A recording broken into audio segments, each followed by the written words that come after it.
Շատ մարդիկ կան ասում են Աշոտ եղբայր կխնդրեմ իմ առողջականի համար աղոթեք Տիրոջը։ Ես իմ աղոթքներում հիշում եմ այդպիսի մարդկանց։ Հիմա ինչ որ պետք է ընթերցեմ, կխնդրեմ շատ ուշադիր լսեք եւ նույնիսկ դուք ընթերցեք տվյալ հատվածը։ Աստծո սերը ընթերցում ենք Սաղմոս 103-րդ գլուխը ամբողջությամբ։ Օշներգիր Տիրոջը, ով անձին եւ ամեն ինչ, որ իմ ներսում է, թող օշներգի նրա սուրբ անունը։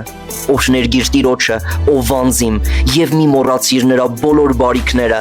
որ ներում է քո բոլոր մեղքերը, բժշկում է քո բոլոր ցավերը, որ փրկում է քո կյանքը ապականությունից, որ պսակում է քեզ շնորհով եւ գթությամբ, որ քեզ միշտ հագեցնում է բարիքներով եւ քո երիտասարդությունը նորոգվում է արծվի պես։ Տերը արդարություն է շնորհում եւ իրավունք բոլոր զրկվածներին։ Նա իր ճանապարհները ցույց տվեց Մովսեսին եւ իր գործերը Իսրայելի որդիներին։ Բարեգութ եւ ողորմած է Տերը, համբերատար է եւ գթառատ։ Նա ընդմիշտ չի բարկանա եւ ողջ չի պայի հավիտյան։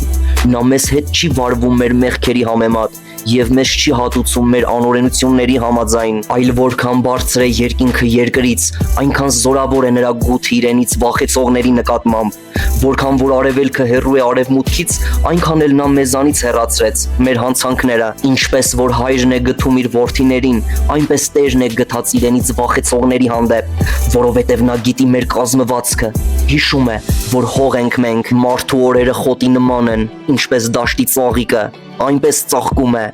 երբ քամին անցնում է նրա վրայով, նա էլ չկա եւ նրա տեղը այլևս չի ճանաչում նրան։ Բայց Տիրոջ ողորմությունը հավիտյան իրենից վախեցողների վրա է եւ նրա արդարությունը որդիների վրա, նրա ուխտը պահողների վրա է եւ նրանց վրա, ովքեր հիշում են նրա պատվիրանները, դրանք կատարելու համար։ Տերը երկնքում հաստատեց իր գահը եւ նրա թագավորությունը տիրում է բոլորին։ Օշներգեցեք Տիրոջը, ով նրա հրեշտակներ, հզոր զորությամբ դուք, որ կատարում եք նրա խոսքը, նրա խոսքի ձայնը լսելով, օշներգեցեք Տիրոջը, ով նրա բոլոր զորքեր, նրա պաշտոնյաներ, որ կատարում եք նրա կամքը։ Օշներգեցեք Տիրոջը, ով նրա բոլոր արարածներ, նրա տերության բոլոր տեղերում։ Օշներգիր Տիրոջը, ով անձիմ։